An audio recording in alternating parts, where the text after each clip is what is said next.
Shooting fashion can present some problems, as different lighting qualities are required for each piece of clothing. In classic fashion, Dean Collins maintains creative control with the confidence of knowing that each material will be properly lit, with only a slight adjustment to the versatile lighting setup. Doing an ad for a local dress shop is a little bit different than a national ad for, let's say, possibly the dress manufacturer. Lighting the shop for manufacturer would be to show up the dress. Really doesn't matter how good the people look. If you ever look at a lot of fashion in major magazines, you're not going to see sometimes high quality light on the people's faces, more for the clothes. So often it's not a real good portrait. But if you're shooting it for the dealer of the clothes, the ones that are selling the clothes to the public, their ads are a little bit more of a portrait style. The people are supposed to look wonderful in their clothes. They aren't supposed to have hard cutting light or hiding part of the face. They're really supposed to have this really elegant look about them. So when you shoot for a local ad for in this case, a local high-end dress seller, they're going to ask for a good look on the people to make them look slim and make them look gorgeous and wonderful, and the dress just fits on them perfect. Light qualities here have to not only complement the clothes, but they have to complement the people's structure and face. Specularity, shine the skin must be down, but yet specularity must be high enough to show the surface qualities, in this case beads or satin material, silk material. So it really depends on the particular job you're shooting for. Is it for the manufacturer to show just the clothes, or is it for the retailer to sell the good look of the clothes on the people? Commissioned to paint a series of backgrounds for fine light, artist Mitch Quasno begins to create a classic background by first covering an existing canvas and frame with a single sheet of clear plastic. This guarantees that there will be no soak-through of fresh paint. A fresh canvas of muslin is then added and secured to the wood frame with staples, making sure the muslin is pulled taut to remove any wrinkles in the fabric. Mitch then adds a base of white paint, spreading it evenly across the entire surface of the muslin, which completes the first stage of work on the classic background. Mitch stands the frame on its side by attaching two A-frame supports. The many layers of paint are then applied in a skillful display of knowledge and speed, as Mitch Quasno nears completion of a versatile background for Collins and his studio. The background painted up of very neutral tones for a very universal look. The reason we use these tones is that depending on the clothes that we're going to photograph, color of the clothes, we can actually change the background color just by taking a strobe with secondary color gels and casting them on the background can match the colors of the clothes. The background in this case was muslin again. It was painted on muslin, just regular water-based paints. And Mitch painted it up on the stretcher frame, and after a night of drying, we've then peeled it off and put it onto a roll that you can pick up from a fabric outlet. After they get done selling not fabric outlet, I'm sorry, carpet outlet. After they get done selling the carpet, they got this big roll sitting around. They're happy to get rid of them. Take them up, staple this background, this muslin onto it, roll it up, and then store it away. Whenever we need it, we'll unroll it and we'll work with this background. This background will probably be good for years, many shots. One shot really paid for it because it was in the budget, but once we finish it up with the shot, we're going to store it away, and this is a great background for both portraiture and fashion. With the painted background complete and dry, the frame is laid back down to remove the staples. It is then attached to a large background roller tube. Assistants Kevin Scott Schumacher and Dave Lovall roll the background onto the cardboard tube, which will make the background portable and easy to store.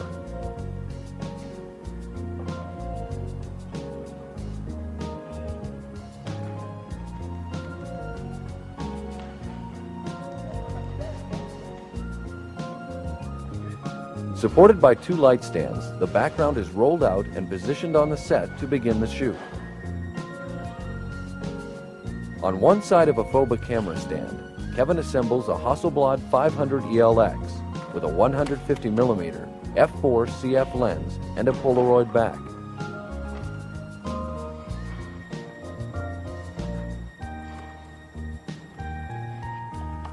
A series of medium format 120 backs are then loaded with Kodak EPN Ektachrome 100, a daylight film balanced for strobe. On the other end of the stand, Kevin assembles a Cinar P2 4x5 camera with a 300mm Schneider DB lens.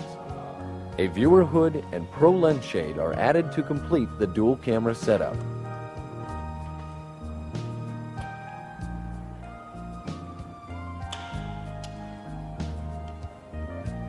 As the models arrive at the studio, makeup artist Lelia Hale begins to create the classic look that is needed for the luxurious gowns supplied by the client.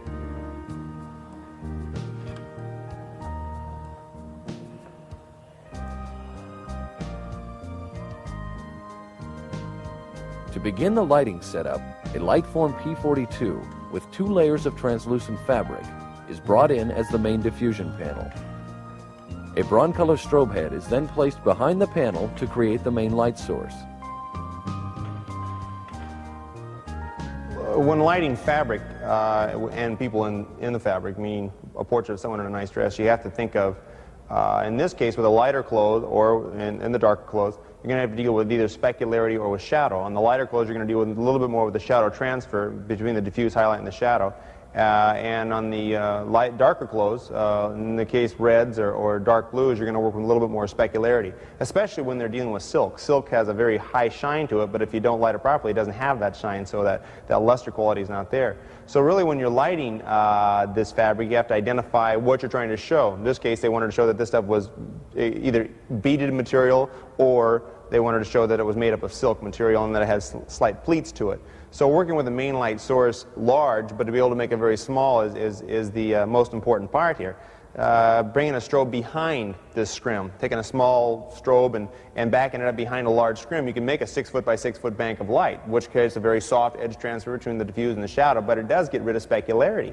When you bring your light source in closer and closer to the scrim, it illuminates a smaller area of the scrim, which then illuminates the subject, and specularity will build, and you'll see a little bit more shine in the silk fabrics and a little brighter specularity on the pearls.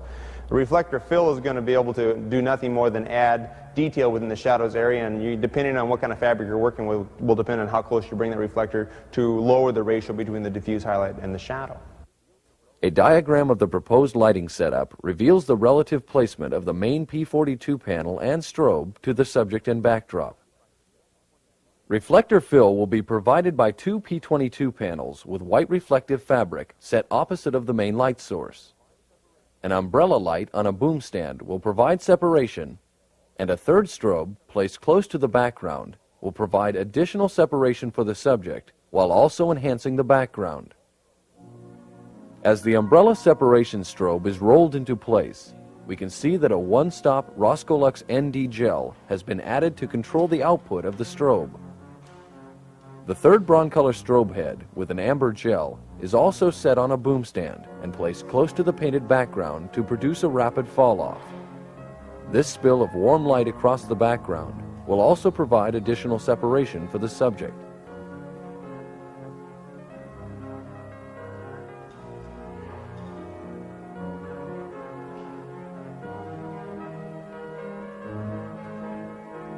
Several utility clips are used to pull the background taut, controlling any wrinkles that might show from the closely placed background strobe. 3 Lightform P22 frames are then used to create the reflector that will provide fill for the subject.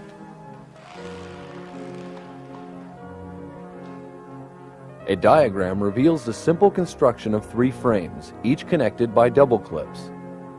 The 2 front panels are covered with white reflective fabric, together forming a 6 1/2 foot by 7 foot non-directional reflective surface.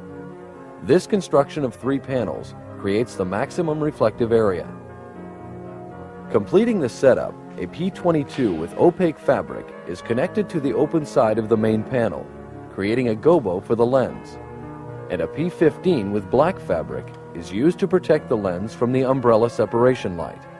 Bring it a little bit closer in. Bring it in real close, touch it up. Yeah, Collins right then there. directs his Back it assistant out. to move the main strobe until the desired light source size for the first dress is achieved. Back it up just a little Dean bit. Collins talks about the use of scrims in fashion. Good. Scrims are, in this case, one of the most universal devices to light fabric, because not knowing what the particular fabric is going to be the next one on the set. You know, you can be shooting one particular clothing, a very light clothing with no beading, and then all of a sudden the next person that drops on is going to have very dark clothing, silk material with beads all over it. So you're going to be working for shadow form, the other one you're going to be working for specular form.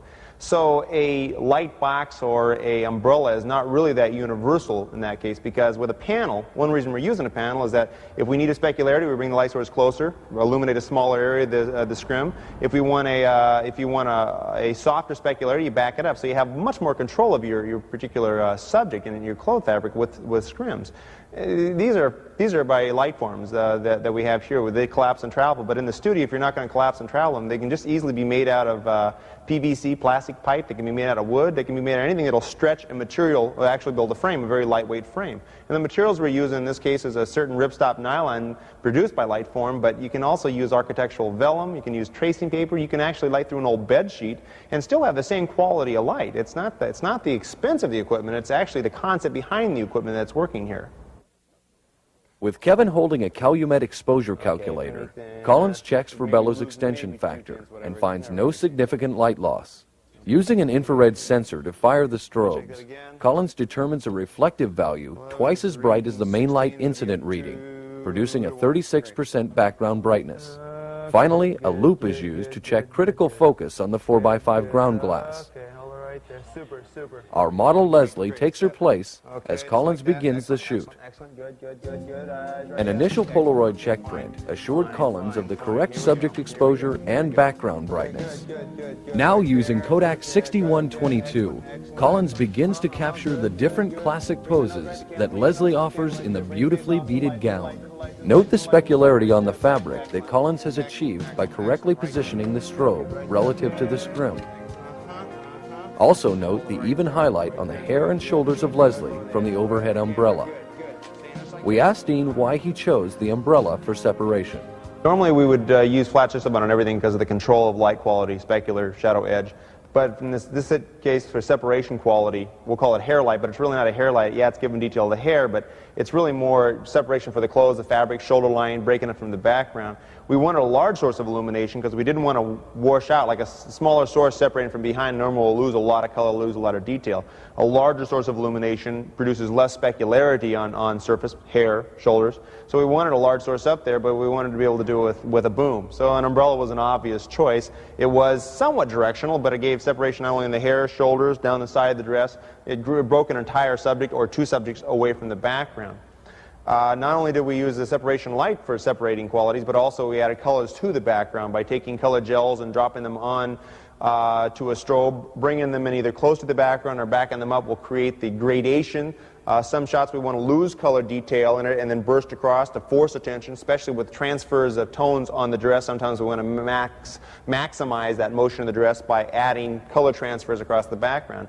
And we can take ambers, reds, blue, any gels we want to match the clothes.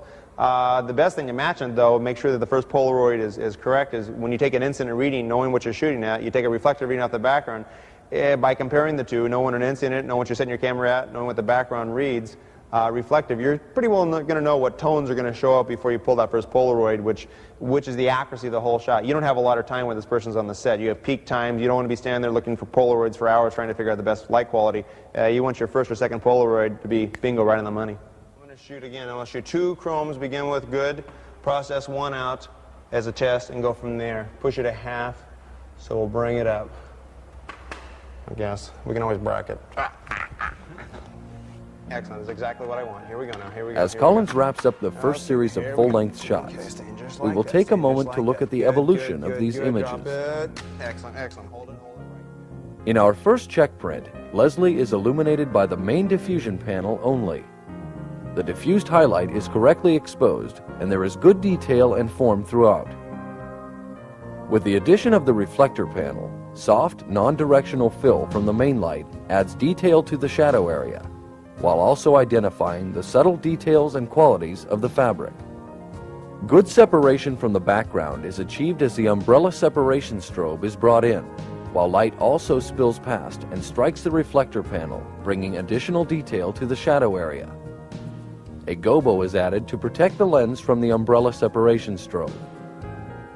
The third strobe head is aimed directly at the painted background, creating a gradation of light across the photograph, while providing even more separation for the subject.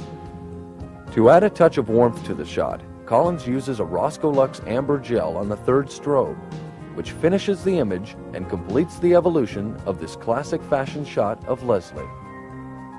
Returning to the shoot in progress, Kevin adds a black paper vignette to the front of the Pro lens shade as Dean prepares to shoot a series of 3/4 length images with Leslie. Incident readings are continually taken to ensure proper exposures. Bring the face off that way just a little bit. With the addition of a pillar as a set prop, Colins begins working with Leslie to capture a new series of poses for the 3/4 length composition. Okay, good. Bring the face slowly back into me. Each 4x5 film holder is marked with information corresponding to a log sheet of exposure and development times. Okay. As Colins continues taking 4x5 exposures, we can see the effect of the vignette on the lens shade. Okay, hold it right there. Excellent. Note the soft transfer to black at the base of the picture, breaking up the hard lines of the pillar at the edge of the photograph. Bring it in like that. Bring it in just like, yeah. Bring the face out just a little bit. Yeah. Good. Super. Okay. Saying just like that. Hold it right there. Kind of a serious. Bring the face off. Look at the light source. At the source of illumination. Yeah. Okay, good. To round off the shooting of this particular gown, Colins switches to a motorized medium format camera. With 120 magazines already loaded, Dean utilizes the Hasselblad 500 ELX with a 150mm lens to capture the changing expressions of the model. Good. Straight into me like that again. Okay, drop the one hip out, hip. There you go. Good. Right there. One more time right there. Super. Now bring your face, stretch it across, head up. Good. As Leslie makes a quick great, wardrobe right there, change, okay. an assistant adds a second background strobe with a colored gel.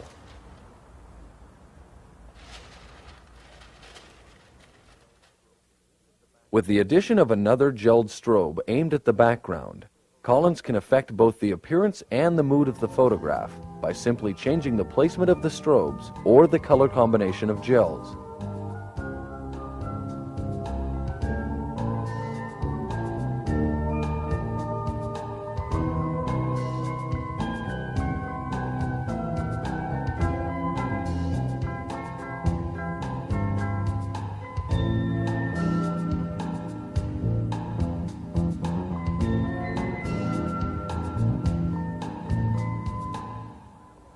When you're shooting clothes of this quality, you want to have the optimum imagery you can. That's why we're using a 4x5. But after you get the shot done, everybody's moved in, you take a look at the pose, it looks great. You can drop the 4x5 sheet of film. The CNR drops that aperture down, sets for you. Everything's ready to go right there, so you can shoot people quickly with a 4x5. But a lot of motion, a lot of angles, be able to crank off 5-6 shots in a matter of seconds. You're not going to do it with a 4x5, at least not with my 4x5. So the ability to have a Hasselblad ELX motor drive on the other end of the FOBA, you can just quickly roll it around. It's all set up, aim at the situation, put on that magazine and fire away, and just use the same exact settings you've used from your 4x5, and you just start cranking it off.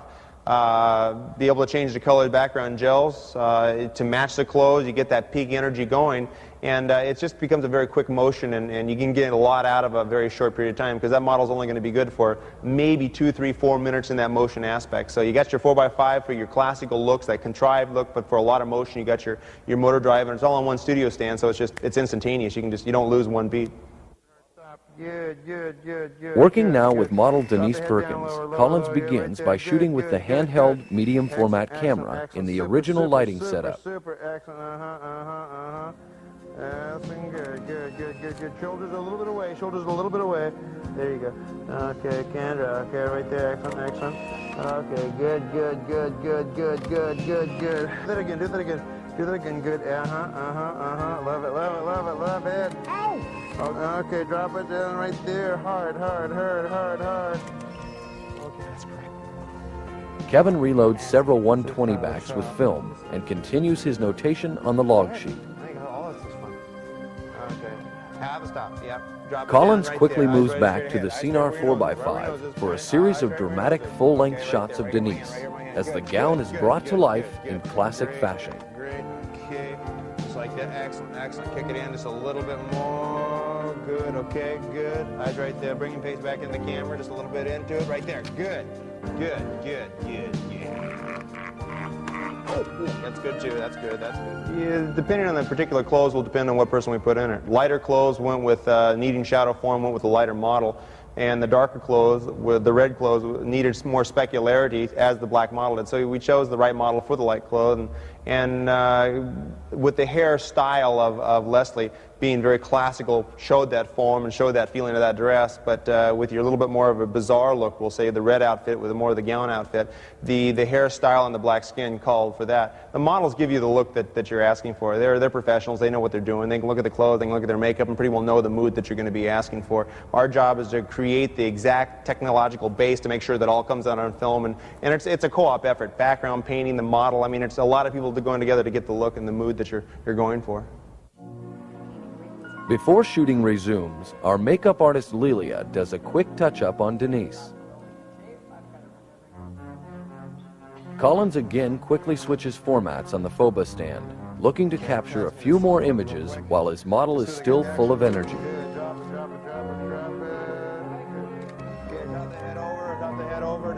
Good, turn the head right there. Good, good, good, good, good. Great, great, great. Top of the head just a little bit away from me. Top of the head just a little bit away from me. Right there. Excellent, excellent, excellent. Great, great, great. A little taller than that. Give me more neck. Drop the shoulder, front shoulder. Okay. No, Dean Colins adds a final comment. Right there. Good, good, good. One thing about the particular clothes, if you know, this is some of the finest fabrics in the world, some of the finest dresses, all handmade. In fact, some of them are limited editions. The dollar factor in these clothes are extremely high, so you wanted the best possible look. The people that are going to be viewing these are used to high quality. So the whole support concept, I mean, it wasn't just me as a photographer, it was the person that, it was Mitch painting this background. I mean, this incredible art quality that this man has to put this on canvas, the models themselves being the professional quality that they are, knowing what to do, knowing you don't have to tell them what to do, they know what to do. And then the light qualities being exact for the right clothes. You're talking about the collective effort of all high professional personnel here to come out with the very best look for the people that know what the very best look like.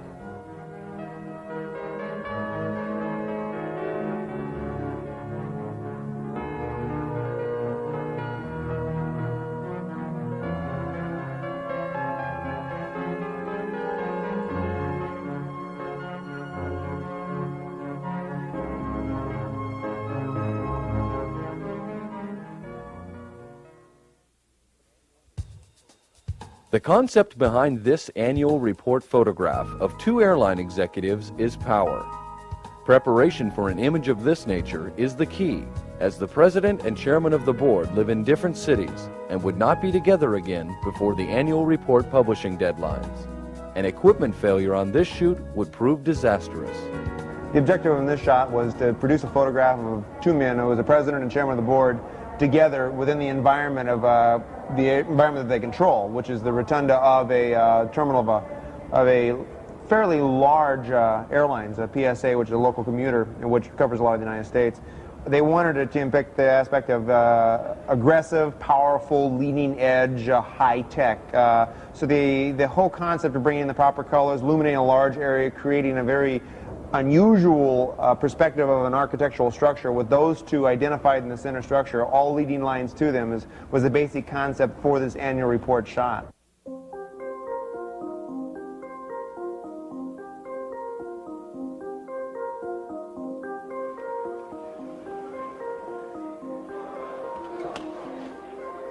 After arriving at San Francisco International Airport, the crew transfers the equipment to the bottom of the escalator by cart, and then to the top of the rotunda area to start the shoot.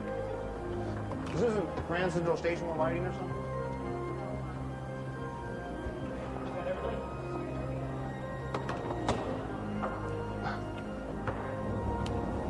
Looks like we're going to be at about this angle right here. They don't want any of that. Colins and his assistant Kevin Scott Schumacher begin by going over the art director's layout to plan the lighting setup. And his shoulder straight forward, casting the shadows forward. So it's on the second floor down. We have an 11-foot stand. Bring it up and fire directly directly in his back, fire it forward, and then have that light coming right at us. So you cast these shadows this way. The only thing is, with the main light coming in, you're gonna wash out this whole area here to kill that shadow off. So we're gonna have to darken it in the front area. So we'll kick through. And the main light right there, one strobe firing through a P42 right here, give us a soft enough quality wraparound. We got a lot of specularity to deal with too. This particular shot was kind of conceived by a cooperative effort, myself and the in-house people at PSA Airlines. They gave us about 2.5 days to be able to scout all of their airports to find a good angle. Kevin Scott and I flew up into this area, saw this new rotunda they just built, did a series of shots with a wide angle, trying to pick up these round symmetrical angles, and that day was a sunny day, a lot of backlighting coming through there, and we used sunlight to create this backlight effect and a little bit of strobe fill to show that if we work with a wide angle, they can get some of these converging lines and shadows to the camera angles to create this feeling. After we shot a whole series of angles, outdoors, indoors, we went back and we presented these shots to the people in-house, sat down, kind of a cooperative, and came up with the angle. They drew up the renderings. About 2 weeks later, we were up here shooting the final job and putting it together. Colins sets up his tripod for the low-angle photograph as the crew unpacks the many cases of equipment.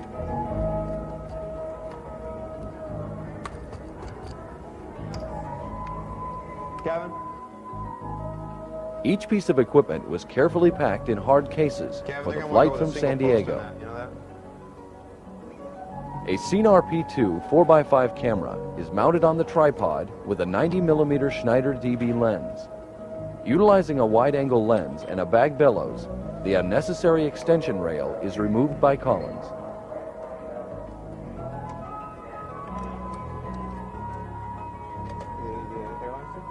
A viewer hood is attached, and a cable release is added to complete the P2 system. With the camera position established, Kevin begins the lighting setup by unfolding a Lightform P42 frame and attaching it to two stands with EC1 clamps.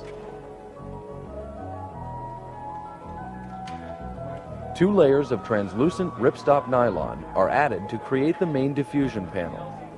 Dean Colins talks about the use of a scrim to light the executives. The main light was a P42 panel. Strobe was fired, backed up, fired to evenly illuminate it to create the softest light we could, but it was backed up, so there's a lot of specularity. Two things we had to be careful of. Specularity, a lot of the shine off the polished stainless steel on the escalators. We had to do a lot of go-boing to protect that. And also we had to stop a lot of the foreground from being washed out, so when we finally did backlight it, it had shadow form because they wanted to have those shadows as warm shadows coming at us. So we had to really calm down the brightness on the foreground from the main light, so the background shadows would, that background strobe would cast shadows.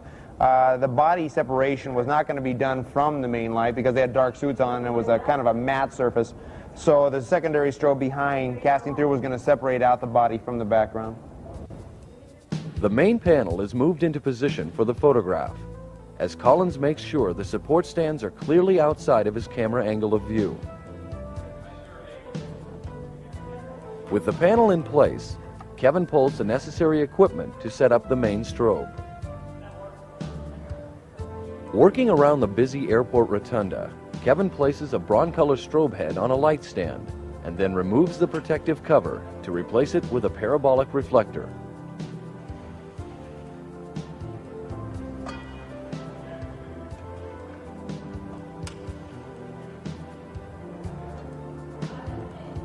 The strobe cables are connected to a Pulso 4 power pack, and a sync cord is then stretched from the power pack to the 4x5 camera as Colins prepares for his first test shot.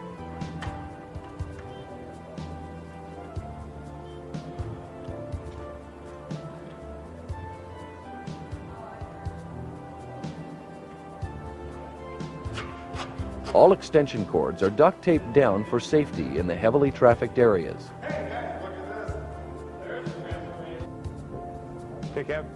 Colins directs an assistant to adjust the distance of the strobe head to the diffusion fabric until the desired light source size is achieved. Bring it a little bit more this side. Yeah, that's good right there. Good, good.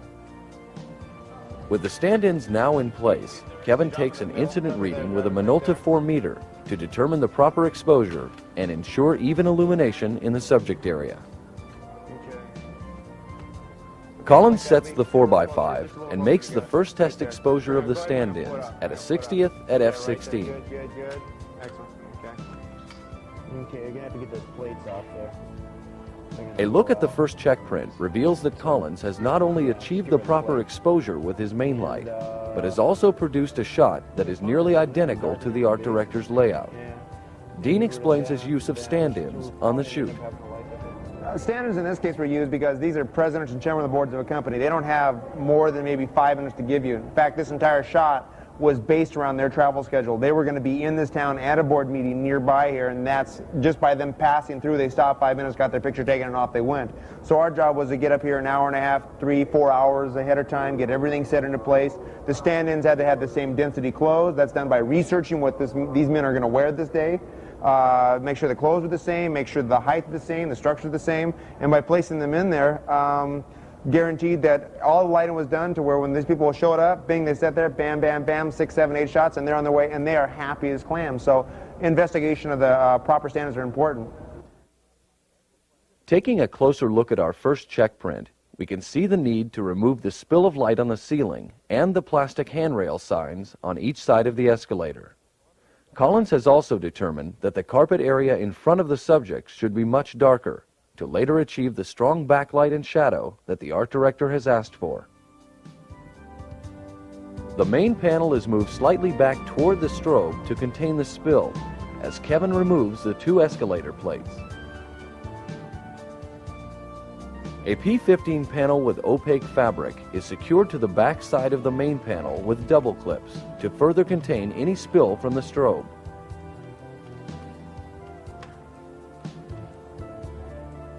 Mark then attaches a second P15 to act as a gobo for the camera lens.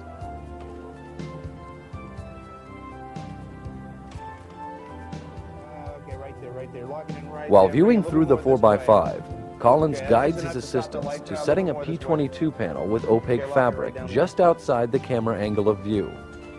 This panel will gobo light from the floor in front of the subjects. The panel is then secured to a light stand with a Lightform EC1 clamp. A diagram shows the effect of the foreground gobo as it blocks light from illuminating the floor. An overall view reveals the setup for the second test shot. Having made the necessary adjustments, we can see in the second check print that the ceiling is now uniform in illumination. The escalator plates have been removed, and the floor in front of the stand-ins is now darker, while the subject area remains correctly exposed. Since we were able to calm down the foreground to where it was dark and we could cast shadows in front of it, in this case it was this amber glow that was casting forward, showing their silhouettes up, which gave us a dark leading line back into the primary subject, which was really the chairman of the board. The president was second in command, so we wanted the power to come directly from behind the chairman of the board. So the strobe was placed behind him, amber gel about shoulder height, firing right at us. The biggest problem is figuring out the brightness of this glow. That can't be done with an incident meter reading because it tells you how bright it was going to be on the opposite side of his body. So taking a reflective meter, a 5-degree spot on an Alta 3, and taking a reflective reading right off of the carpet at the exact same angle the lens was going to see it would tell us its relative value relative to 18%. Whatever the brightness was, we wanted to be about a 4-to-1 amber, which is a very light amber. We're shooting at f11, so we wanted that carpet to read reflective f22. Which says if you shot at 22, it'd be 18%, but if you shot at f11, it'd be 4 times brighter than 18%.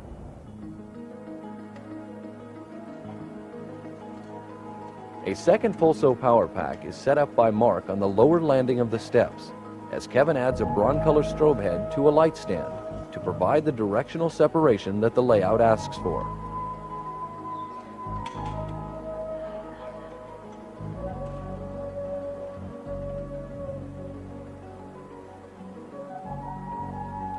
A Roscolux amber gel is added to warm up the separation light. Move it off to one side so I can see where it is. Get it right in between them, because I can't see them right Collins now. then directs the positioning of the strobe to produce the proper origin of light source while hiding it behind the subject. Keep going. Okay, good. Bring it. Okay, yeah, right there. Bring it on up now. About 3, 4, 5, 4 feet.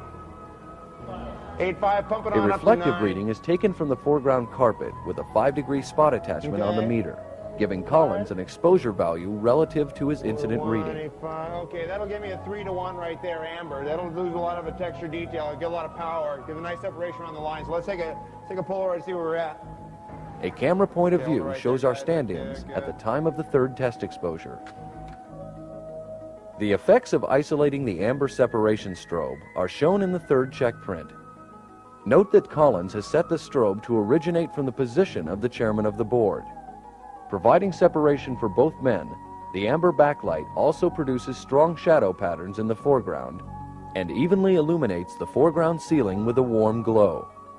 The reflective reading of the amber carpet read f22.5, which is 3 times brighter than the subject incident reading of f16. We brought in as much strobe power as we could into this shot, simply to control the entire environment. We were illuminating large areas, almost an architectural shot along with a portrait. So taking the initiative of working with our own color gels, ambering the backlight, and then illuminating the rotunda area with the strobe firing up to get that architectural form, we forced attention and controlled it. The only ambient we had to deal with was really a little bit of the mercury vapors, the vapor lights, which were actually taking, the reason they're bright is because we're taking a picture of them while they're lit. They weren't really going to affect any tones. We weren't going to be color contaminated. Their own color is going to be contaminated within the sockets. And then the shutter speed, the camera was going to control the brightness of the sky, how rich and blue. Do we want a real dark blue caused by a fast shutter speed, or do we want a kind of a pale blue controlled by a slow shutter speed? One thing you have to be careful, though, is we were using a lot of watt seconds. A lot of watt seconds means long flash duration. Long flash duration means you can't be too fast with your shutter because you cut out the true peak of your entire color band of your strobe. The final step in the evolution of this photograph is the addition of a third strobe head to light the ceiling of the rotunda. The strobe with reflector is pointed straight up for maximum coverage. Yeah, that'll be fine. I'm just going to take a reflective reading off of that wall here to get it up to about a 6:1, so we still have Unable to take an incident reading of the ceiling, Colins takes reflective readings with a 5-degree spot attachment to check for even exposure values across the high ceiling. 16.6, do it again. Okay, I'm going to have to keep it up to those wrinkles. An overall view of the setup allows us to see the placement of each of the 3 strobes and the relationship to the subjects and the camera as Colins makes the exposure for the 4th and final test shot. Okay, film's in there, Kevin. We're at 15. Okay, you guys. Okay, just raise that foot up just a little bit. Raise the foot right there. Step with a little bit of a smile. Come on. Good.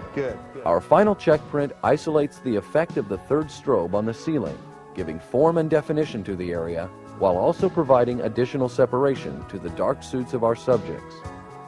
The reflective reading of f32.5 on the ceiling is 6 times brighter than the subject incident reading of f16. A cross-section diagram provides a different view of the rotunda, as the main diffusion panel, the directional separation strobe, and the rotunda background strobe are added to complete the setup at the time of final exposure. My only disappointment with this shot is we didn't get an interaction between myself and the president on film.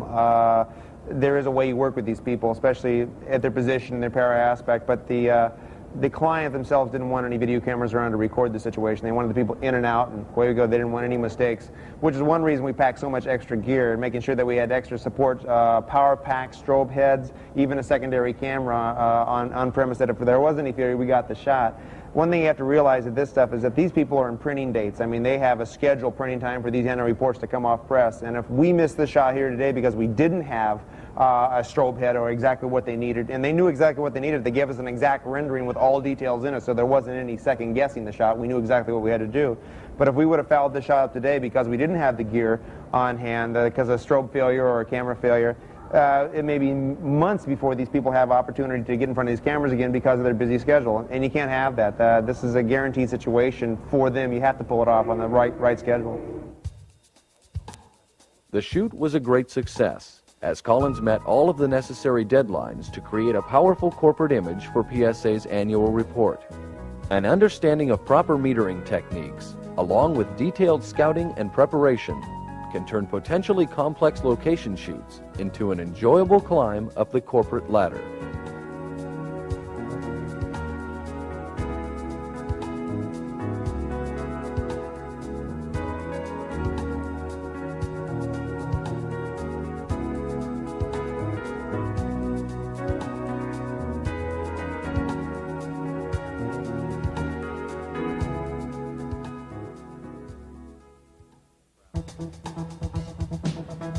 Taking a photograph at the beach can be lots of fun, especially when the beach is in your studio. This image, entitled Hard Bodies, is an exercise in creating the soft, ambient light qualities of a natural outdoor setting with the complete control of a studio sunset. The objective of the situation was to give a format for a publication cover, a magazine cover, go on the racks. It was a summer theme, bathing suits, very beachy look on the beach, a little bit of a comedy relief, some serious, some comedy relief. So we had to come up with quite a few shots for the art director to choose his feeling, to please him that he had something to choose from. He wasn't locked down to one look. There were some technical problems. We had a long exposure to deal with because they wanted the background to have a very pastel, surrealistic look, so we had to have some motion there, so we had to deal with hot lights. We had limited depth of field to work with. We had expressions to deal with, people holding their poses. But one of the things to overcome in this situation is you're locked into a certain format. You have to leave an area for the actual masthead and then the gutter area to read. So you're locked into a certain configuration, and sometimes when you shoot it, it looks very awkward because you're really shooting for something to be done with it later on. So a lot of things had to be kept in motion. A lot of people on the set, a lot of things dropped into certain times, frames. Again, everything peaks at the moment, or you have character expression, motion, people doing lots of things. So all together it was a great shoot. We came up with exactly what we wanted, and the client had a ton of things to draw from. The shoot begins with Dean's assistant Kevin attaching 2x4 A-frames to each side of the large painted backdrop in the studio cove.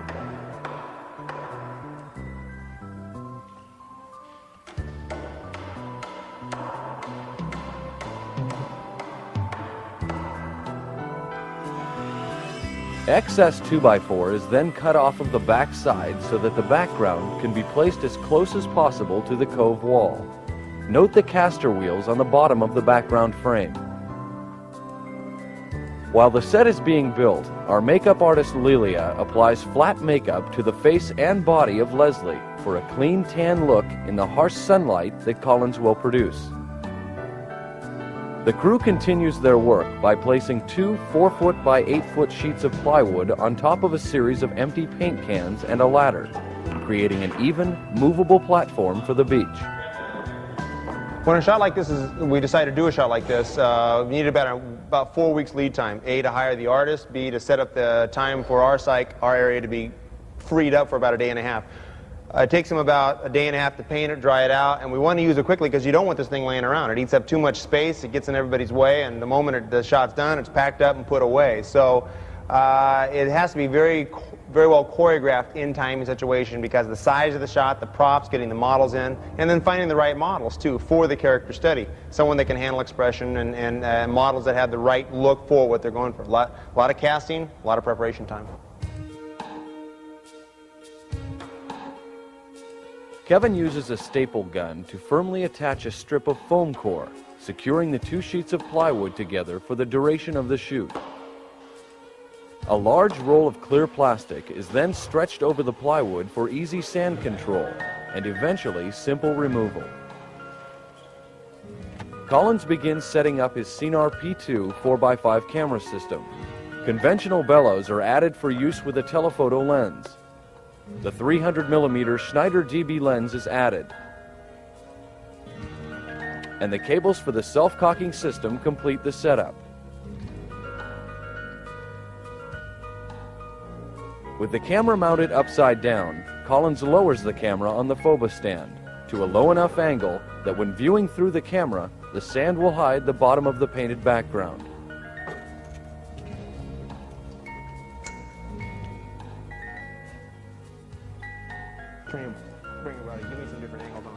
With Leslie on set, Colins eyes the shot and checks his composition from the exact camera angle of view.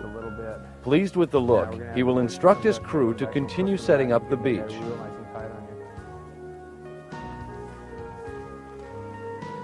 Silica sand is added to the platform, and then Colins and his crew have a little fun spreading out the sand evenly. As low as we can possibly get it. I want to get a light bouncing off here just to saturate. Dean then decides that a 500-watt tungsten photo flood will be aimed at the background to produce the effect of the setting sun.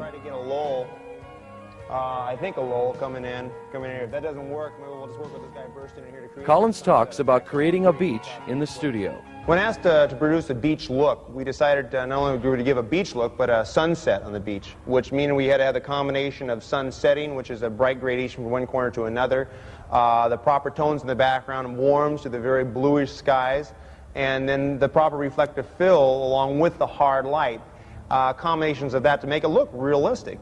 Studying a beach, watching somebody on the beach will show you that, and then you come up with artificial qualities in your studios to make it look natural.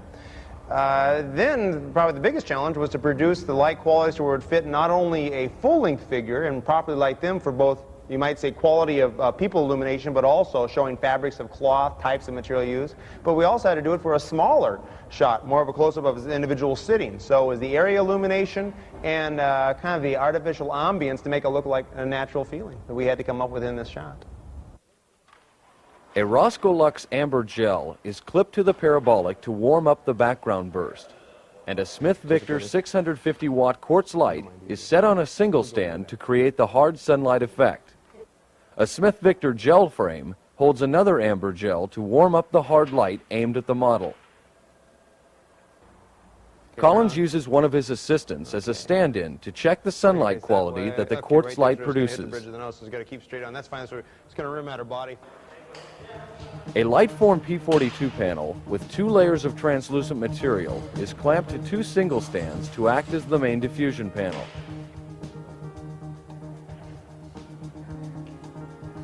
A series of Lightform P22 panels is then set up and connected with double clips to form a lightweight T-shaped reflector.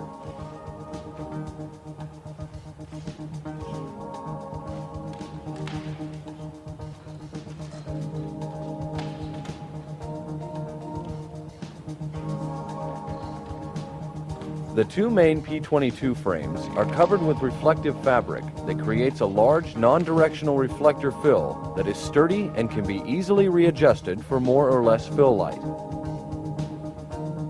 A 1000 watt Lowell total light is then set up behind the main panel to create the main source of illumination. Okay, bring your face towards me just a little bit. With Leslie back in place and the beach set complete, Colins directs Leslie as to exactly how far she can turn her face before the hard light strikes her nose. Keep going, up, right there. That's about as far as we can go until your nose gets Hot lights are used for this photograph to enable Colins to move the painted background during timed exposures.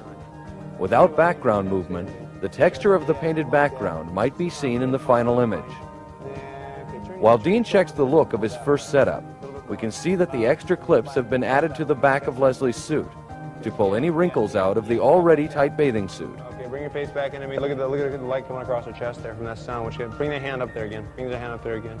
Okay, stuff like that. All that kind of stuff is kind of fun. Shoulders onto me, just so, yeah, right there. That's a real good line on you too. Kevin then takes an incident meter reading to determine the relative exposure ratios between the main light, separation light, and the fill light. That's good. Okay. The initial incident meter reading of the main light reads f11.4 at 1 second. This reading establishes a hypothetical 18% value in the subject area, a value which we will refer to as 1. An incident reading of the separation light reads f16.4 at 1 second, which is twice the brightness of the main light, or a 2-to-1 value. And the incident reading of the fill light reads f8.4 at 1 second, which is only 1/2 the brightness of the main light, or a 1-to-2 value.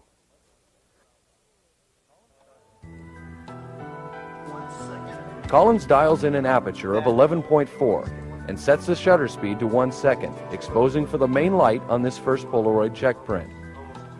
With our model Leslie sitting in the chair, Dean feels confident that she will be able to hold a pose for the duration of the 1 second exposure. Okay, real tall, babe. Bring your face a little bit this way. Stop right there. Great. Keep it a little bit more. Don't let the nose catch it. Don't let the nose catch it. Yeah, right there. Drop it down. Right there. That's good. Right there. Hold right there. Hold right there. Hold right there.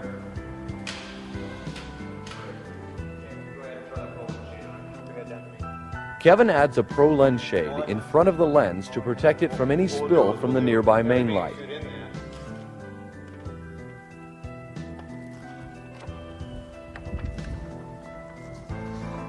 The first check print is a success. You know, the only frightening part about this is the Collins is pleased with the light qualities on Leslie, but the format of the photograph is not to his liking. The image will be recorded on film, and Dean will then move on to the cover format. Collins explains the lighting setup in detail. The quality of illumination was caused by 3 sources of illumination. 2 that had to be very ambient, non-directional, and 1 that was very directional. It had to look like the beach was causing all of the light, that the directional sunlight, which is nothing more than a parabolic aimed at a background, that creates the background illumination, and then a secondary light which was hitting the subject with an amber gel, and it created that very side light effect from the sun. The other lighting had to look like it was bouncing off, light from the sun bouncing off of the sand, limestone walls, whatever is at a beach, filling in and giving detail to both the bathing suit and the people's faces. The overall set illumination on this large, in this case it's what, a 9-foot background, was caused by the large box lights that bouncing around inside of those, creating that large even illumination to create that, again, non-directional look, which came up with a very realistic shot controlled in the studio. People ask, why didn't you just go on the shoot on the beach? I don't know if you ever tried to shoot on the beach, but it's a basic crowd control first, and secondly, then the shot. So that's one reason you come into the studios to do these shots. Turn your body that way, away, real tall now. Now turn your shoulders back that way. That's it, drop the head down. We'll play with it. Pull the seat a little bit tighter around you. Okay. That's good. Give me a little bit of it right there, hippie. Okay, turn the face off that way. That's good. Okay, good. Exactly, right there. Now, see look how natural that looks like that. With Leslie now standing on set, Collins has the incident reading checked to ensure proper exposure in the now vertical format. The shutter speed has been changed to 1/4 second to help Leslie hold her pose during the timed exposure. Collins is pleased with the format and composition, and he decides to shoot another check print, this time moving the painted background during the exposure, while also adding light to the background and subject from the overhead bounce box. Ready? Okay, babe, more of a body movement, Right, exactly. Turn it super. Turn your face a little bit away from me. Hold her right there. Okay, go, guys. Yeah, that's a whole different story. Which one do you like, the lighter one, darker one? With 2 successful test prints, Collins works with Leslie on the different poses and attitudes that a beach scene can offer. Just a little bit. Okay, and then turn yourself around, which will thin down your waist anyway. I think these whole things are kind of fun. A prop is added to the set as Collins and his crew begin to have some fun with a day at the beach. That's good. Hey, Ben. Yeah. That's good. That's a good liner, Nick. Get a semi-clothespin, some of that leg in. Okay, now bring the hands up on the hip just a little bit. Yeah, right there. With the setup now complete, Collins works with Leslie for a final Polaroid that captures a look that will fit the summertime mood. Here we go. Here, nobody moves, okay? Okay, you guys, hit it. Okay. She can hold it. Yeah, she can hold it. Oh, the pineapple adds a lot. Look at that. Is that the shot? I think we got it. In a look at the evolution of the photograph, our first check print reveals the effects of the main light, providing even illumination on the subject with the soft ambient light qualities caused by the large source of illumination and the non-directional reflector fill. Note the dark background without a setting sun. The addition of the large overhead bounce box produces the first hint of separation on the subject, while illuminating the background and beach with the same qualities of the open sky. A hard directional amber sunlight creates a realistic outdoor effect and also slightly raises the reflector fill from the light passing the subject and striking the reflector. And the amber photo flood is placed close to the background for a rapid fall-off, creating the setting sun and producing a highlight on the model's leg that adds to the natural environment. To add to the fun on a beach, a second model is brought in on the set, as Collins checks his critical focus with the use of a small flashlight as a focal point. That's good. By adding the model and the pineapple as props, Collins completes the design of his image, leaving ample space for copy in his composition.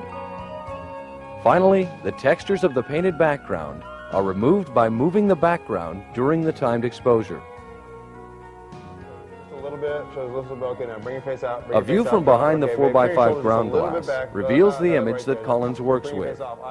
Capturing the atmosphere of the beach, he begins to expose several sheets of Kodak 6118 4x5 sheet film balanced for tungsten light. Colins explains why he used 4x5 for this particular job. Good. A 4x5 was used in this situation, even though we're dealing with people, and it's a little bit cumbersome to work with people, is we needed a transparency of the least amount of expansion to get to the cover of the magazine. If I shot on 120, the expansion of that shot would have been too much for the simple reason we had to do a long exposure. It was hot lights. It was a 1/4 of a second exposure, almost wide open, to get this texture of a background to become very surrealistic. Well, actually make it look very natural, to have that gradation tones. With a strobe, it would have frozen everything so sharp you would have picked up the texture of this painted background. So we had to use a long exposure. Fortunately, in the situation with CNR, is they have a system that when you drop the film in, it closes it all down and ready to shoot, so it's very fast to work with people. Other 4x5s, you got to drop it in, readjust the camera, it's very slow, but with CNR you can look through, check it out. The moment you drop the film in there, it shuts the aperture and shuts the shutter, and boom, you fire it off. So it's probably the best view camera dealing with photographing people on a large format. Here we go. Here we go. Real tall, drop the head a little bit down, drop the head. Okay, good. Hold it. Okay, guys, get it. Okay, As the shoot progresses, Colins plays with different ideas and an assortment of poses, working with the crew and models to produce as many different looks as possible. Okay, shoulders a little bit, straight onto me. Come on, shoulders up me. Yeah, that's good. Eyes right here, eyes right there. Freeze it, move it, guys, freeze it. Excellent, Les, excellent. Okay, just like that. Okay, just a little bit of a smile. Hold it, soften, babe, soften the neck just a little bit. Here we go. Freeze it. Hit it, guys. Good. Okay, same thing. Kick it out a little harder, babe. Give me a little bit more. Yeah, exactly. Turn the face off just a little bit. Yeah. Bring your face into me just a little bit. Yeah, hold it right there. Okay, hold it. Breathe. Get it, guys. Straight your face, straight up forward, like that. Bring the book up to where I can see it, to where we can read it. Okay, because it all spits. Okay, and then just kind of give me a symbol like one of these. Give me like, just with your eyes. Yeah, exactly. That's it. That's great. Okay, right there. Good, just like that. Dean Colins adds some closing comments about creating summertime images in the studio. With the lighting situation, the way it's set up, there's a tremendous even illumination from one side to the other. Even though we're dealing with hard light, we were dealing with an overall bath of soft ambient light to create that natural feeling. So a lot of things could come out of it, and that's what did. A lot of different things came out of it. A lot of expressions, a lot of different multiple poses, a lot of, we'll say, collective effort in this case. Even though it was an individual's effort to create it, it was still a collective kind of philosophy that people said, well, let's try this and let's try that. So the flexibility, when you come up with a strong technical foundation and you're prepared, that's when it all starts to happen. You can say, well, let's try this, and say, no problem, we can do that, you know, and that's when it gets to be fun. And that's what I think commercial illustration really offers a photographer, is that freedom to come up with something that wasn't really planned on, and usually is those things that weren't planned on that come out of a shoot is 9 times out of 10 what's used.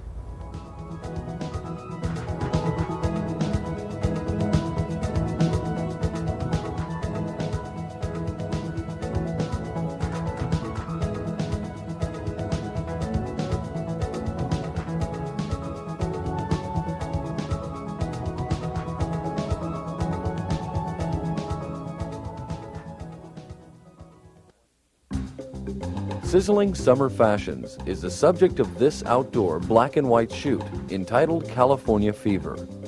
Through the use of extreme lenses and proper metering techniques, Colins is able to achieve eye-catching images that reveal the fine detail of the clothing under the harsh light of a beach environment.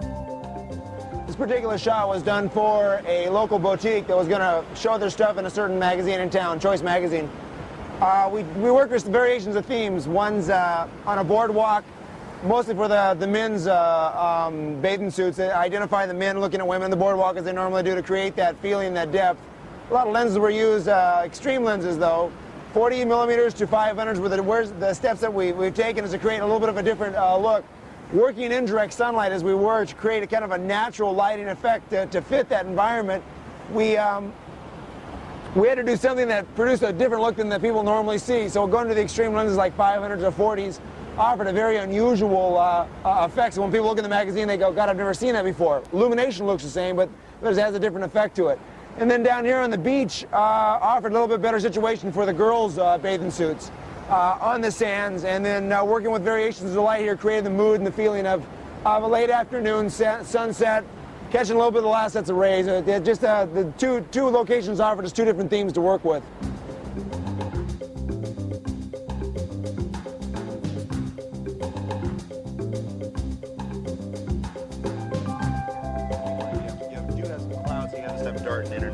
Yeah, maybe somebody sitting here. See, there's just a little bit of reflective. Arriving at the beach location on a spring morning, Colins and Choice Magazine art director Vince Toronto go over a series of magazine tear sheets that represent the theme of images that the magazine is looking for. These are real fun and really this is about San Diego. Yeah, these just take a lot. Yeah, if you just pick up some beams on the boardwalk here to show where they are.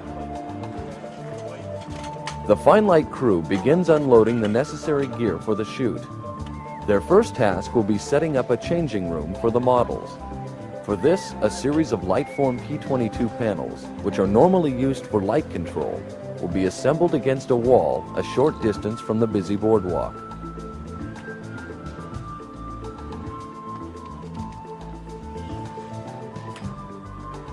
Light stands are secured to the panels with EC1 clamps, creating an anchor to keep the panels near the wall.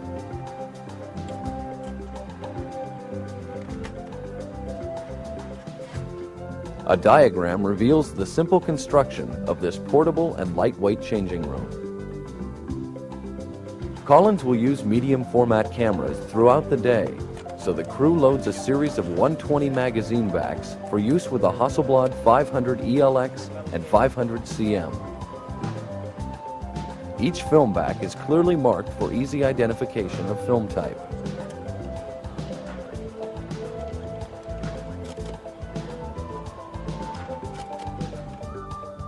A 500mm lens is mounted on the tripod. Extreme care will be taken to keep all equipment clear of sand and moisture during the shoot. The 500 ELX is added for use with the long lenses. The redesigned Hasselblad ELX does not vignette the image in the viewfinder because of a new, larger mirror. With the arrival of the models and the clothing, a clothes hanging rod is assembled in the changing room, and the models begin to check their makeup for work in the harsh sunlight.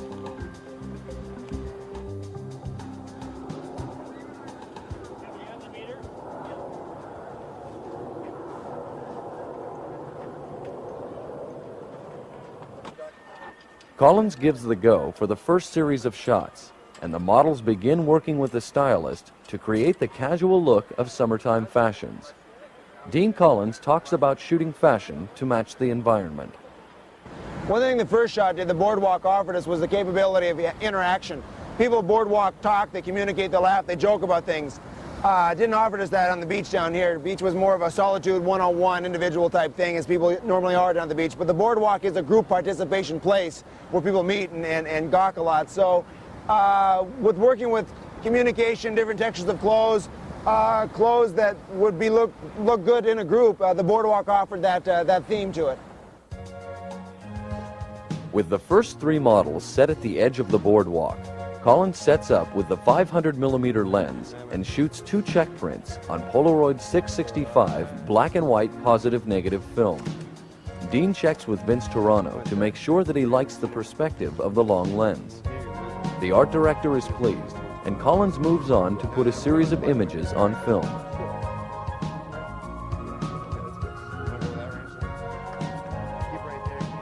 Dean takes a moment to work with models Jill, Gary, and Leslie on the posing for this series of shots. A diagram of the setup reveals that the models are placed directly across from the large white stucco wall of a storefront, which acts as a large reflector fill for the subject's shadow area. An incident meter reading is taken to expose for the shadow area of the subjects, with the dome of the meter facing the wall. With the models in place, Colins begins shooting the first series of images. To remove any chance of camera movement with the long lens, Dean uses an electronic cable release with the mirror locked up before each exposure. Okay, let's come out just a little bit. Just a little bit. Just a touch. Go ahead. Drop that weight. Drop that weight. Okay, good. Both of you over the roller coaster. Roller coaster right there. Good, right there. Okay, good. A quick change to the 40mm wide-angle lens provides a unique contrast as Dean works in close for the low-angle shots. Note the assistant moving with Dean to act as a gobo, blocking the harsh sunlight that would normally strike the front element of the lens. Look out, yeah, just like that, no. Okay, yeah, just like that, good, right there, good, right there, super. Give me a little bit more front of the body. The makeup artist makes a quick trim of Leslie's hair, and the shooting continues. Dean switches back to the 500mm lens for a quick series of shots before moving the camera position for the next setup. Bring the hand up the head, just one hand up there. Bring your one hand up there, good. Kick it right here. Eyes right here for me now. Right there, right here.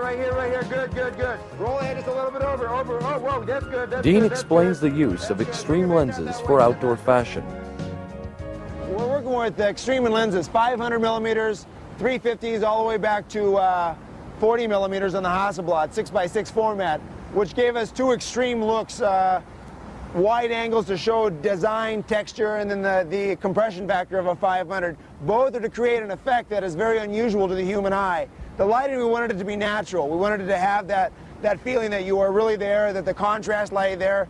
And the lighting situation was easy, especially with direct sunlight, because of the reflectance ambience of the sand, the white walls around us. So not a lot of reflectors had to be used. When they did needed to be used, then we brought them in. But the the extreme lenses were probably the more unique factor of this entire shot to give us something that had an unusual look instead of working with a normal lens. That's good. Now Still using the 500mm lens, Colins moves to the edge of the seawall for a series of shots with Jill. The subject is completely backlit, with ambient bounce fill from the high-key surroundings.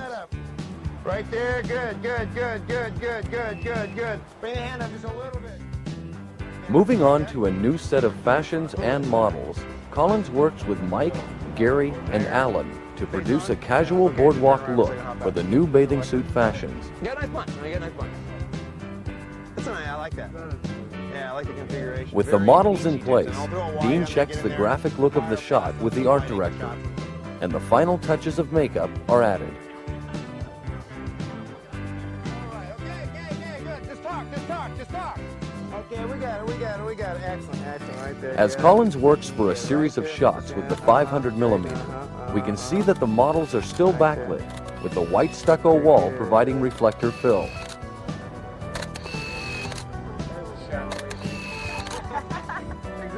Colins moves his camera position for a quick series of shots with Mike in a white summer jacket. Realizing the white jacket requires shadow detail, Dean faces Mike into the hard sunlight.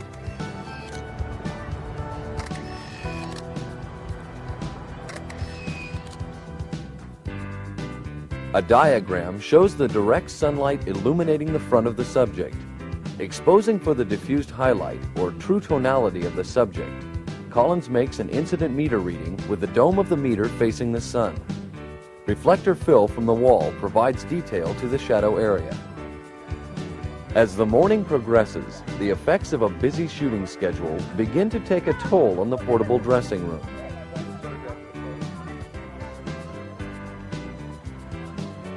Bring it back up? Yeah. Set up for a series of backlit images on the boardwalk, Colins shoots with the 500mm lens, utilizing a light-form P22 with white reflective fabric to provide reflector fill for models Kelly, Chris, and Rochelle. Good, right there, good. Okay, point, I want you, pointer, just right there, right. Good, right there. Both of you all looking out there, yeah, right there. Okay, let's go. The beach and the boardwalk provide a multitude of settings for fashion photography. Colins will move down to the sand for the final series of images at this location.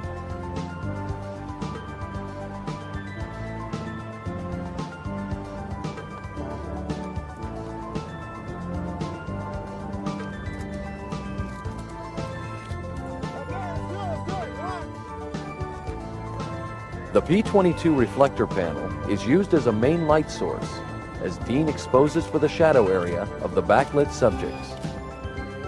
The sand provides efficient ambient fill for models Chris and Kelly. With the shooting complete at the boardwalk, Colins and his crew move to the second and final location of the day. With the late afternoon sun, the California coastline will provide the backdrop for the remainder of the summer fashions, and Colins will use 2 classic sports cars as props for the photographs. For the first series of images, Colins will use the 40mm wide-angle lens at a low angle, with a white reflector panel for fill and a small black panel as a gobo.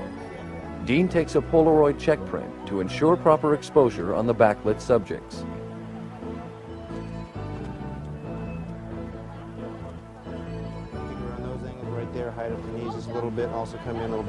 Colins checks the perspective of the wide-angle lens with art director Vince Torano, and then shows the print to the models to help them in their posing for the shot. Are feet going to be cropped out because I have shoes on, and I don't know if I should take them off? I would take them off, absolutely. A diagram shows the direct sunlight backlighting the subjects, with the P22 white reflective panel providing fill to the shadow area, and the small P15 panel held over the camera to protect the lens from the harsh light. An incident meter reading is taken with the dome of the meter facing the reflector panel. With models Lynette and Jill in place, Colins puts the first series of images on film as a crowd begins to gather around the set. Just like that. Pull it out just a little marker right there. Good, good, good, good. Point to something. Point to something. Either one, you right there. Good, good, right there. Okay, good, good, good, good. Good, good. Like Dean that, comments good, on the good, problems good, of right crowd there, control. Good, right there. Okay, as long as you're going to be working on location, especially around the beach, you're going to have to accept crowds. I mean, it is their beach. They're going to come around and see what's going on. And then today was something very unusual. A lot of reflectors, cameras, a lot of pretty girls. They're going to gather. So you got to kind of leave them alone, and for that, they'll leave you alone.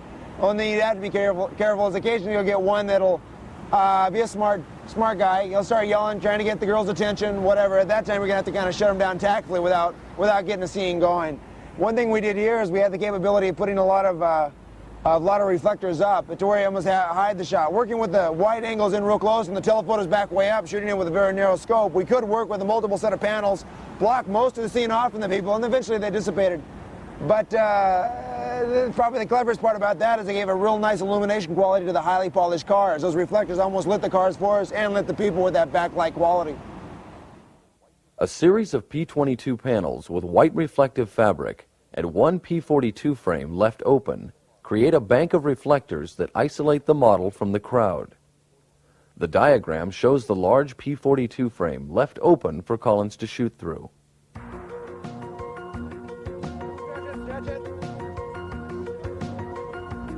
Incident meter readings are continually taken to ensure proper exposure values as Dean uses a 350mm lens to capture a series of models and outfits on film. That's it, guys. That's it. Whoa, whoa. Right there, right there, right there, right there. Les, bring your face this way. Drop it down. Okay, Les, that's it. Stretch. All right, Les, bring your face across. Oh, yeah, that's it. Stretch it tall. Shoulders this way. Shoulders, boom. Bring it back the other way. Yep. Bring the face out that way. Right there. Good. 565. Good. Right there. Kelly, shoulders a little bit more that way. Yeah. Head a little higher. Yeah, there you go. Right there. Excellent. Okay, drop the hand back to the back of the car, on the car. No, not the hand. Yeah. Right there. Good. Shoulders into me. I like the hands in the pocket. Go ahead and just get yourself nice, comfortable, just like you. Scoot just a little bit out. For the final setup around the cars, Colins works with the art director to find the proper camera angle. The makeup artist makes a final check, and Dean begins shooting from a low angle with the telephoto lens. Good. Excellent. Right there. Good. Over that way. Notice how Colins keeps verbal contact with the models to help them concentrate on their posing. Yeah, done now. Okay. Rochelle, kick more hip, right there. Good. Dean talks about metering for outdoor fashion. One thing about the metering in this situation is you can take incident readings, both highlight and shadows, are going to tell you the contrast range. Since the subject, both the person's face and the clothes, the tonality was even all the way across, you can't take a highlight to shadow reading with just an incident dome, and it's going to tell you is it going to be a 1 to 4, a 1 to 6, or 1 to 3. If the contrast gets a little too far out of hand, like 1/6, you're going to want to do some reflective fill to create the contrast, a little bit more range. You can see detail in all parts. But working with black and white film, we have latitudes of overexposing and underdeveloping to flatten out contrast. We also have the ability to finally work with multiple grade printing papers or grade filters on RC papers to create the contrast range we want. Black and white gives you so much more flexibility of contrast control, not only in lighting, but also in darkroom printing techniques. For the final images of the day, Colins leads his crew down to the water's edge.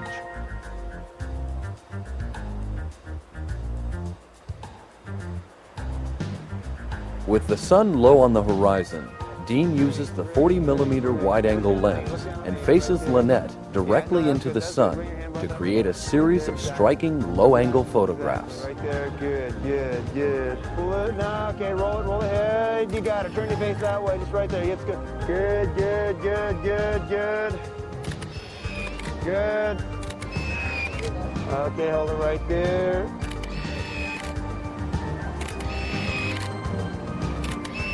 Okay, good, good.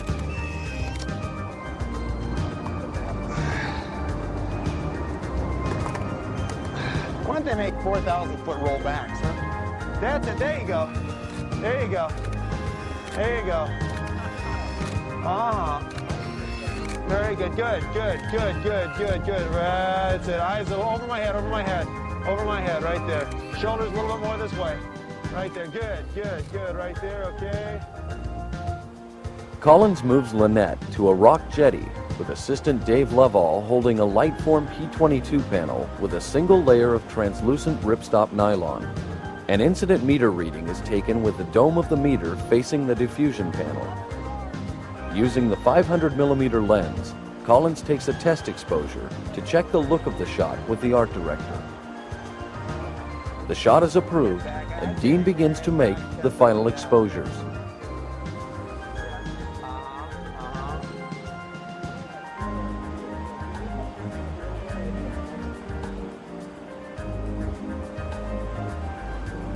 Okay, good, good.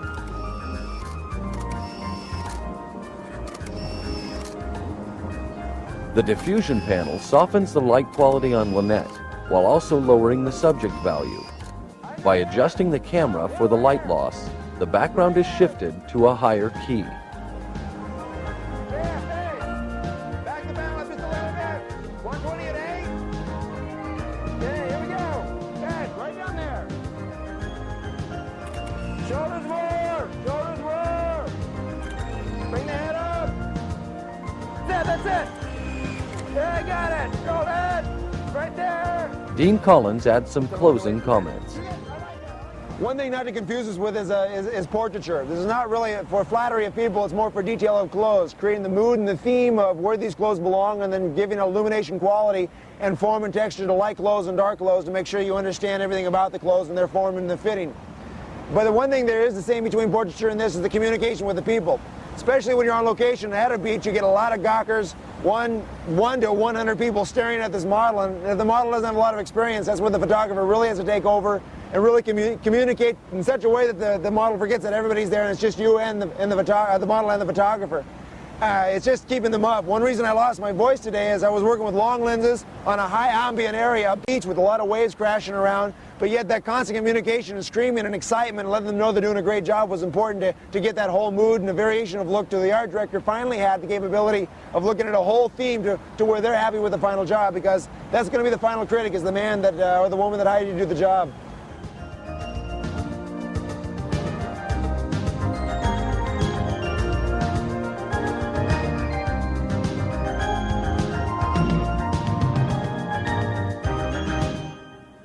Whenever producing catalogs for shopping malls, very seldom do you have a particular theme to work with because the malls often aren't really unique in their own design. But Hahn, which is the builder of malls, designed a very specific set of malls, one being this Horton Plaza, which we're working on.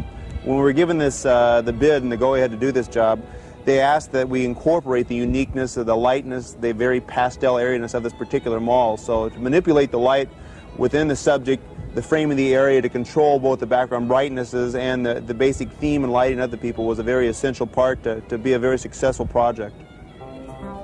The location shooting begins at Horton Plaza as technical assistant Ryan Hastings begins unloading the lightwear travel cases. These cases are compartmentalized for ease of use, and extremely durable in their design. The quick mount system for a Bogen 3047 tripod head is attached directly to the 300mm 2.8 Nikon lens. The 3050 tripod offers Colins great stability and ease of movement. Ryan loads Ektachrome EPN 100 transparency film for today's shoot. The daylight film is very neutral and renders soft pastel colors and fabrics with accuracy.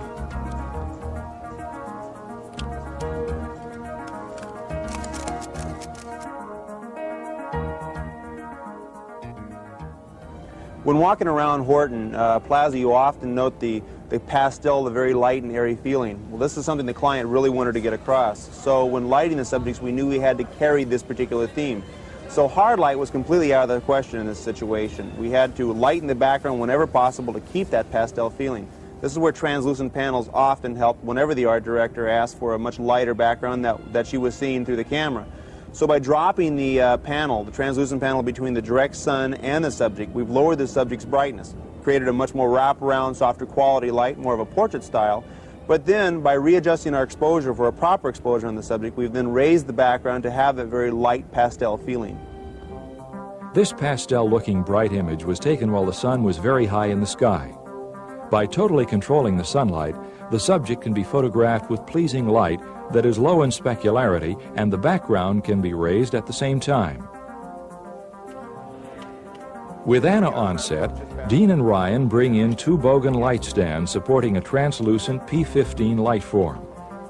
EC1 clamps connect the panel to the stands. Dean then asks for an incident meter reading. The Gaussian Ultra Pro is aimed directly at the translucent fabric, which is now the actual source of illumination. The direction of light is traced as the sunlight strikes and travels through the 42 by 42 inch translucent light form, creating a low specular light quality. As the sunlight is dispersed through the fabric and the lens is adjusted for the light loss, notice the key shifting effect as the background brightness increases. The subject's diffused highlight remains consistent in its exposure, and specularity is diminished. A second P15 light form is added, but this time covered with white reflective fabric for a base fill quality. Okay, bring it just a little bit to keep the sun on right there. Good, good. Dean adjusts the reflector for the desired amount of fill or ratio between the diffused highlight and the shadow. Colins reestablishes the exposure with a new incident meter reading. Again, the direct non-diffuse sunlight is shown as it strikes the lower reflective light form and is redirected upwards to fill in the shadow areas. The result is an image with the desired balance between the highlight and shadow. The non-directional light from below creates an even fill light quality, which is considerably less specular than using a silver reflector. For accent or separation, an acrylic mirror is used to redirect sunlight to the back and side of Anna's dark hair. Good. Blow the head just a little bit down. A closer look at the acrylic mirror shows a product which is extremely versatile. A light form EC1 clamp, which connects the mirror to a light stand, allows the mirror to be adjusted for any angle or direction. This design is much less expensive than glass and much less fragile. The direction of light is followed as it strikes the acrylic mirror and is redirected to the subject's hair with full intensity. A close-up shows the result of the direct sunlight after it is sent back to the subject's hair. The separation adds depth and form to the photograph and is very easy to control. A Roscoe amber gel is taped to the surface of the mirror to create a warm, late afternoon feeling to the photograph. With the warmth of the gel, the subject appears to be backlit by late afternoon sunlight, although this photograph was taken shortly after 1 p.m. Placement of the highlight is totally controllable, as is the intensity of light. Cut it in half, break it away. Right there, good. To reduce the intensity of color by 1/2, the gel can be placed between the mirror and the subject without being placed between the mirror and the sun. The density of a gel is doubled when the gel is taped to the surface, light must go through the gel, strike the mirror, and return through the gel again. By simply allowing light to go through the gel one time, the intensity is no longer doubled. The panel support clamps can be seen as Dean shoots the final film and works with Anna for a variety of expressions. Hold on a second. Yeah, there you go, that's it. Controlling background brightness, again, was a very key component to this entire catalog for the art director because of the environment and the need to see the environment. So often the art director would ask not only to lighten the background, but also could you darken the background a little bit down. This is done by then additive control to the subject, by reflecting light onto the subject. Now working with a white reflector was the essential part here because that still gave us a soft wraparound quality light, low specularity, but then by adding light to the subject's diffuse highlight and then readjusting for the increasement on the subject, the background then became darker. Reflected light gives a different quality to the face than translucent, and it's an additive control, thereby lowering the background brightness as opposed to raising it as in the previous image. With the sun directly behind Anna, Ryan carries a 42 by 78 inch P22 light form covered with a white reflective fabric. He then angles the panel for the desired light quality on her face. Because the sun is behind Anna, it is directly striking the camera's lens. The mirror from the previous shot acts as a gobo to protect the lens from any flare. Colins begins shooting various poses and expressions, then makes a few minor adjustments on the panel. The sun's direction can be seen as it is reflected into the model, creating an even light quality, again due to the effective size of the light source. As the results are shown, the background can be seen key shifting down when the camera's lens is adjusted for the increase in exposure. Keep in mind the importance of a gobo for your camera's lens due to the sun's location relative to the camera's position.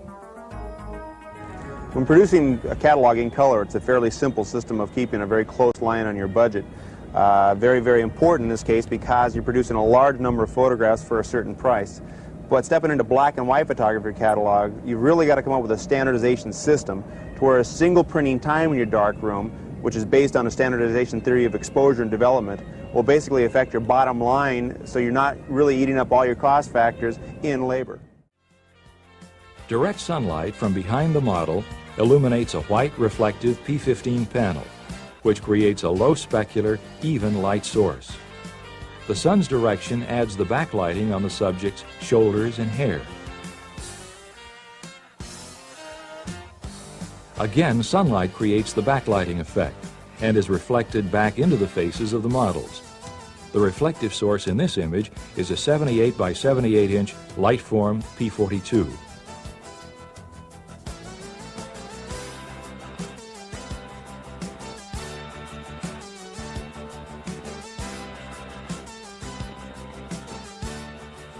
Another example of direct sunlight from behind, this image uses a little more sun direction for accenting the model's cheek line. The P22 reflective panel establishes the subject's diffused highlight.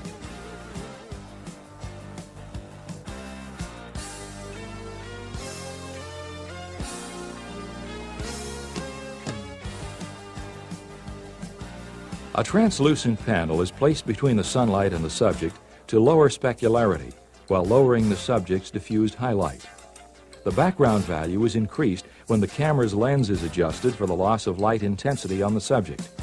A mirror provides the separation, which appears as sunlight in the hair.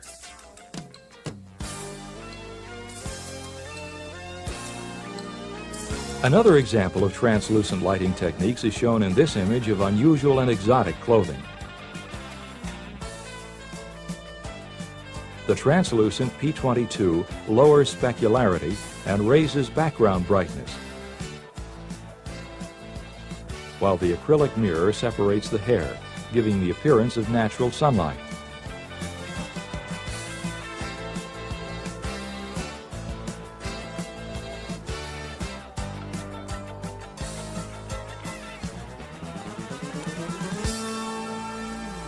The uniqueness of this particular catalog is that the art director had a particular theme, background brightness, and light quality they're asking for to match the basic environment of this particular mall. That isn't the case in all catalogs. Some catalogs will call for a very hard light, very warm light, very contrasty light. But this particular catalog had a certain theme they wanted to match. The most important thing to note is that we have to have such control of our light qualities to where when the art director asks for a particular theme, that we can create a light roundness, shape, contrast quality, and background brightness to match the theme that they're requesting.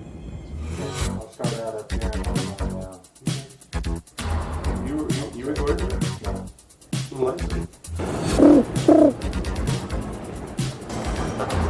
But they will never hear the line, "We represent the lollipop land." No, not on me, it's not.